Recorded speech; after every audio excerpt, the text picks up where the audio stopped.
গ্ৰন্থমেলা মেলা এখনত কিমান টকাৰ বিক্ৰী হ'ল সেইটোৰ ওপৰত আমি গ্ৰন্থমেলাখন সফল হ'ল গ্ৰন্থমেলালৈ অহা বিক্ৰেতাসকল সুখী হ'ল নহ'ল তাৰ এটা আমি মূল্যায়ন কৰোঁ গতিকে আজি বঙাইগাঁৱলৈ আহি থাকোঁতেও মই ফোন মাৰিছোঁ ফোন মাৰি এটা কথাই সুধিছোঁ যে বজাৰ কেনেকুৱা বিক্ৰী বাৰ্তা কেনেকুৱা আৰু ইয়াৰ পৰা সকলোৱে মোক জনাইছে সন্তুষ্টি প্ৰকাশ কৰিছে যে বহুখিনি প্ৰতিকূলতাৰ মাজতো বঙাইগাঁও গ্ৰন্থমেলাৰ প্ৰতি ৰাইজৰ সঁহাৰি ইতিবাচক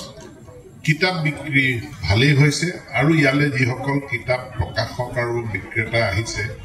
তেওঁলোক সকলোৱে সুখী তেওঁলোক সকলোৱে সন্তুষ্ট জ্ঞান অবিহনে আমি মানুহ হিচাপে আমি নিজক কেতিয়াও আমি জীৱশ্ৰেষ্ঠ হিচাপে প্ৰতিষ্ঠা আমি কৰিবই নোৱাৰোঁ কেৱল খাই বৈ জীৱন কটোৱাটো মানুহৰ লক্ষ্য উদ্দেশ্য নহয় মানুহে এহাতেদি নিজৰ জীৱন কেনেকৈ আৰু সহজ কৰিব পাৰি তাৰ কাৰণে নানান গৱেষণাত অধ্যয়নত মানুহ লিপ্ত হৈ থাকে আৰু তাৰ সমান্তৰালভাৱে মানুহে বিজ্ঞানক এই বিশ্ব ব্ৰহ্মাণ্ডক বুজিবৰ কাৰণে অহৰহ মানুহে এটা প্ৰয়াস চলাই থাকে এটা সময় আছিল আমাৰ মগজুটোৱে অকল হাতকেইখনৰ কথা চিন্তা কৰিছিল ভৰিকেইটাৰ কথা চিন্তা কৰিছিল জীৱন মানেই সংগ্ৰাম যুগে যুগে মানুহৰ সংগ্ৰাম গতিকে মগজুৱে চিন্তা কৰিছিল যে হাতৰ কষ্ট কেনেকৈ লাঘৱ কৰিব পাৰি ভৰিৰ কষ্ট কেনেকৈ লাঘৱ কৰিব পাৰি আৰু এই হাত আৰু ভৰিৰ কষ্ট লাঘৱ কৰিবলৈ মানুহে যি প্ৰচেষ্টা চলালে তাৰ ফলস্বৰূপে বিভিন্ন যন্ত্ৰৰ আৱিষ্কাৰ ঔদ্যোগিক বিপ্লৱ বিভিন্ন সা সৰঞ্জাম আহিল যিবিলাক সা সৰঞ্জামে আমাৰ হাত আৰু ভৰিৰ যি শ্ৰম সেই শ্ৰমক পাতল কৰিলে আহি আহি আহি আহি এনেকুৱা এটা অৱস্থা পালেহি যে হাত আৰু ভৰিৰ চুইচটো টিপাৰ বাহিৰে আমাৰ বেলেগ কাম নাই বহুত শৰীৰত বল শক্তি এসময়ত শ্ৰমিকৰ যিমান প্ৰয়োজন হৈছিল সিমানখিনি বল শক্তি এতিয়া প্ৰয়োজন নহয় কাৰণ এতিয়া কম্পিউটাৰ মোবাইল ফোনত কিবা কিবি টিপিলেই বিভিন্ন কাম মেচিনে কৰি দিয়ে মগজুটো এতিয়া বহুত পৰিমাণে মগজুৰ ভাৰ আগত যিমান ভাৰাক্ৰান্ত আছিল হাত আৰু ভৰিৰ কথা চিন্তা কৰি কৰি এতিয়া মগজুৱে তাৰ পৰা ৰেহাই পাইছে আৰু মগজুৱে যেতিয়া ৰেহাই পাইছে যে যন্ত্ৰ আৱিষ্কাৰ কৰা কামৰ পৰা ডিভাইচ বনোৱা কামৰ পৰা ৰেহাই পোৱাৰ পাছত মগজুৱে এতিয়া মগজুৰ কাৰণে চিন্তা কৰিবলৈ আৰম্ভ কৰিছে মগজুৱে মগজুৰ কাৰণে চিন্তা কৰিবলৈ আৰম্ভ কৰোঁতেই আমাৰ মাজলৈ আৰ্টিফিচিয়েল ইণ্টেলিজেন্স বা কৃত্ৰিম বুদ্ধিমত্তা বোলা বস্তু এটা আহিছে কৃত্ৰিম বুদ্ধিমত্তাই আমাৰ কাম কাজবিলাক আৰু সহজ সৰল কৰি পেলাইছে মই এই বিষয়ে আজি বক্তব্য দিবলৈ নাযাওঁ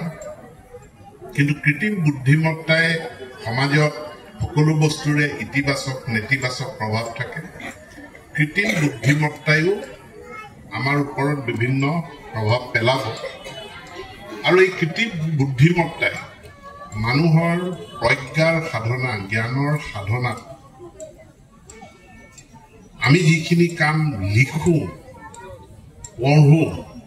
এই লিখা পঢ়া কামখিনিৰ ভিতৰতো আজি আৰ্টিফিচিয়েল ইণ্টেলিজেন্সে ইয়াতো হস্তক্ষেপ কৰা আৰু মই ক'ম যে হস্তক্ষেপ আৰ্টিফিচিয়েল ইণ্টেলিজেন্সে ইয়াতো হস্তক্ষেপ কৰা আৰম্ভ হৈছে কিন্তু বুনিয়াদী কথাবিলাক কেতিয়াও পৰিৱৰ্তন হ'ব নোৱাৰে বুনিয়াদী কথাবিলাক সদায় আমাৰ মাজত থাকিব আৰু এতিয়া আমি কিতাপৰ বৰ্ষ এটাৰ কথা কৈছোঁ আমি এচাম মানুহে এটা সময়ত আতংকত ভুগিছিলোঁ যে মানুহে কিতাপ পঢ়া বাদ দিব কিন্তু মোৰ আত্মবিশ্বাস আছিল মানুহে কিতাপ পঢ়াত বাদ নিদিয়ে যেনেকৈ মানুহে খেতি কৰা বাদ দিব নেকি মানুহে খেতি কৰা বাদ দিব নোৱাৰে মানুহে নাচ গান কৰা বাদ দিব নোৱাৰে মানুহে নাচ গান কৰা বাদ দিব নোৱাৰে মানুহ হিচাপে জীয়াই থকাৰ যিকেইটা উপজীব্য আছে সেইকেইটাৰ পৰা যিমানে আৰ্টিফিচিয়েল ইণ্টেলিজেন্সৰ কথা নকওক যিমানে আপুনি ঔদ্যোগিক ৰিভলিউশ্যনৰ কথা নকওক মানুহে সেই বুনিয়াদী উপজীব্যকিটাৰ পৰা মানুহ কেতিয়াও আঁতৰি যাব নোৱাৰে সংগীতৰ লগত মানুহৰ কি সম্পৰ্ক জুবিন গাৰ্গৰ মৃত্যুৱে তাক আমাক মৰাই দিছে আমাক দেখুৱাই দিছে যে কেনেকুৱা আবেগিক সম্পৰ্ক মানুহৰ সংগীতৰ লগত মানুহৰ নৃত্যৰ লগত এই সংগীত নৃত্যক আৰ্টিফিচিয়েল ইন্টেলিজেন্সে ইয়াক স্থানান্তৰিত কৰিব নোৱাৰে সিনথেটিক খাদ্য কেতিয়াও বজাৰত ওলাব নোৱাৰে সিনথেটিক খাদ্য বোলে সিনথেটিক মেচিনত বনোৱা চাউল আহি গ'ল মেচিনেৰে বনোৱা মানে কৃত্ৰিম দালি আহি গ'ল হেতু কেতিয়াও হ'ব নোৱাৰে মানুহ জীয়াই থাকিবলৈ আমি খাদ্য খাব লাগিব আৰু সেই খাদ্য এই ধৰিত্ৰীৰ বুকুত উৎপাদিত হোৱা খাদ্যৰ পৰাই আমি খাম তৃতীয় মানুহ জ্ঞান আৰু প্ৰজ্ঞাৰ সাধনা মানুহৰ এটা সহজাত প্ৰবৃত্তি এই জ্ঞান প্ৰজ্ঞাৰ সাধনাৰ পৰা যিমানে আপুনি আৰ্টিফিচিয়েল ইন্টেলিজেন্স নোহোৱাক কিয় তাৰ পৰা আমি আঁতৰি যাব নোৱাৰো মানুহ তাৰ পৰা আঁতৰি যাব নোৱাৰে আৰু সেইকাৰণে কিতাপ সদায় প্ৰাসংগিক হৈ থাকিব কিতাপক অন্য কোনো যিমানেই নকওক কিয় ডিজিটেল ডিভাইচৰ ব্যৱস্থাই কিতাপক ৰিপ্লেচ কৰিব নোৱাৰে কিন্তু কিতাপৰ আন্দোলনটা যদি গঢ়ি তুলিব লাগে তেনেহলে প্ৰাথমিক পৰ্যায়ত মাতৃভাষাৰ শিক্ষা ইয়াক আমি গুৰুত্ব দিব লাগিব প্ৰাথমিক ভাষাত মাতৃভাষাৰ শিক্ষা তাক আমি শক্তিশালী কৰিবই লাগিব আপুনি যিমানে নকওক ইংৰাজী ভাষা আপুনি যিমানে নাজানক কিয় কিন্তু হি মাতৃভাষাত কথা এটা বুজা কথা এটা প্ৰকাশ কৰা আৰু ইংৰাজী ভাষাত কথা এটা কোৱা বা প্ৰকাশ কৰা দুইটা কেতিয়াও সমান হ'ব নোৱাৰে এতিয়াও আমি বহু সময়ত ভাৰতবৰ্ষৰ বিভিন্ন স্থানত বক্তৃতা দিবলৈ যাওঁতে ইংৰাজীত বক্তৃতা দিওঁ কিন্তু ইংৰাজী বক্তৃতা দি থাকোঁতে এটা কথাতে সচেতন হৈ থাকিব লাগে যে অসমীয়া ওলাই যাব আৰু বহু সময়ত আমাক শিকোৱা হৈছে যে ভাল ইংৰাজী ক'বলৈ ভাল ইংৰাজী লিখিবলৈ ইংৰাজীতে কথাটো ভাবিব লাগে অসমীয়াত ভাষী ভাবি পেলে ইংৰাজীত লিখিবলৈ গ'লে সেই ইংৰাজীটো অলপ মানে ঘৰতলীয়া ইংৰাজী হৈ যায় সেই ইংৰাজী নহয় গতিকে আমি ইংৰাজীত ভাবি ইংৰাজীত লিখিবলৈ চেষ্টা কৰোঁ কিন্তু তাৰ মাজতো আমাৰ চিন্তাটো মানে চিন্তাৰ মৌলিকতাটো আচল গভীৰলৈ যাবলৈ হ'লে আমাৰ মানে মই অসমীয়াতেই চিন্তা কৰিব লগা হয় অসমীয়াত চিন্তা কৰিলেহে কথাখিনি প্ৰকাশ পায় এই মানুহৰ সহজাত প্ৰবৃত্তি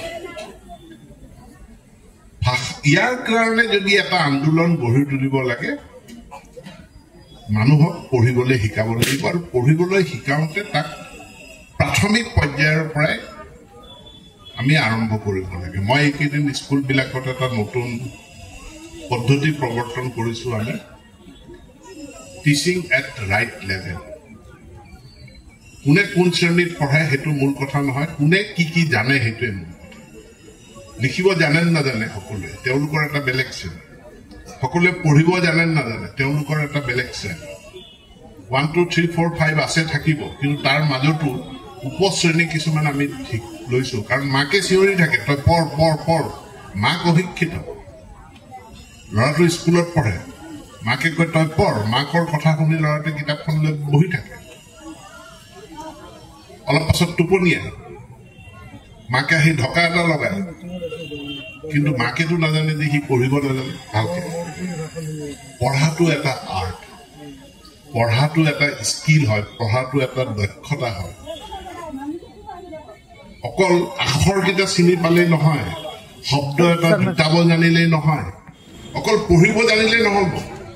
লিখিব জানিব লাগিব লিখাটো সকলোৱে লিখিব নোৱাৰে লিখক হোৱাটো বেলেগ কথা উপন্যাসিক হোৱাটো পণ্ডিত হোৱাটো বেলেগ কথা কিন্তু সাধাৰণভাৱে লিখিব জনাটো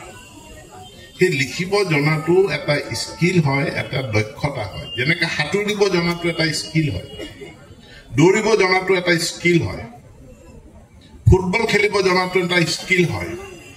ঠিক তেনেধৰণে সাধাৰণভাৱে লিখিব জনাটো এটা স্কিল আৰু এই পঢ়া লিখা দুইটা স্কিল এই স্কিল কিটা আমাৰ নথকাৰ কাৰণে আমি বহু লোকে পঢ়াৰ ইচ্ছা থাকিলেও আমি পঢ়িব নোৱাৰোঁ, লিখাৰ ইচ্ছা থাকিলেও আমি লিখিব নোৱাৰোঁ। কাৰণ আমি পংগু, আমি হেণ্ডিকেপ, কাৰণ সৰুতে কিছুমান কথা শিকোৱা নহয়। মানুহৰ কথা শুনি বুজি পোৱা, শ্ৰৱণ, আৰু শ্ৰৱণ কৰি বোধগম্য হোৱা কথাখিনি মই বুজি পালো নে নাই, সেইটো এটা স্কিল, সিও মানুহৰ এটা দক্ষতা। সকলোৱে মঞ্চত উঠি কথা ক'ব নোৱাৰে, কিন্তু সকলোৱে নিজৰ সমস্যাটোকো লগৰজনক ভালকে বুজাই ক'ব নোৱাৰে, মনৰ ভাৱটো ভালকে প্ৰকাশ কৰিব নোৱাৰে। সেইকাৰণে আজিকালি ফেচবুকত ওলাই থাকে নহয়, কেহনা কিয়া চাহতে, যিটো কথা ক'ব বিচাৰিছে সেইটো ক'ব নাজানে, সেইটো ক'ব নোৱাৰে। অৰ্থাৎ কথা ক'ব জনাটো সেইটো এটা দক্ষতা, আৰু যেতিয়া ই এটা দক্ষতা স্কিল, ইয়াক আপুনি শিকিব লাগিব, ইয়াক আপুনি পদ্ধতিগতভাৱে শিকিব লাগিব।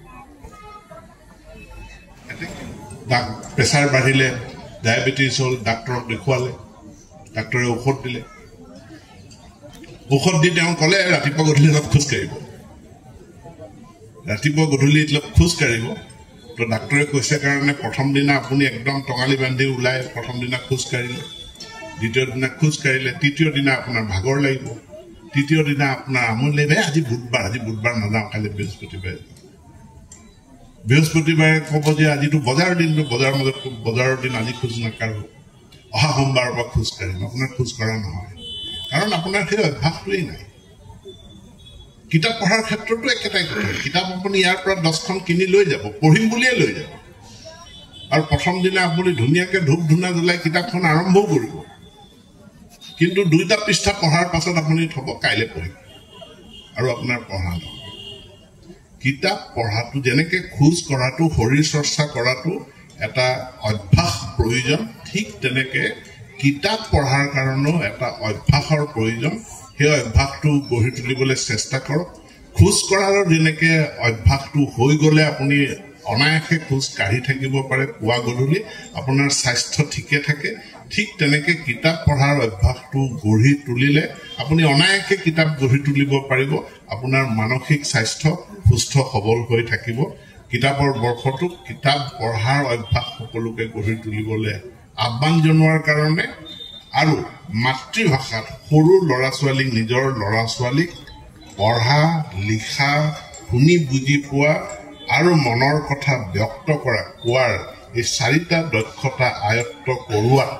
আপোনালোকক ভূমিকা পালন কৰিবলৈ আহ্বান জনাই অসম প্ৰকাশন পৰিষদ, পুথি প্ৰকাশক আৰু বিক্ৰেতা সন্থাক বঙাইগাঁও গ্ৰন্থমেলাৰ, অসম গ্ৰন্থমেলাৰ সফল সমাপ্তিৰ কাৰণে ধন্যবাদ জনাই মোৰ বক্তব্য সামৰিছোঁ।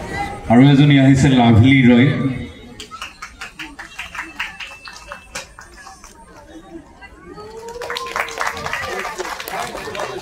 দুয়োগৰাকীৰ উজ্জ্বল ভৱিষ্যত কামনা কৰিছোঁ।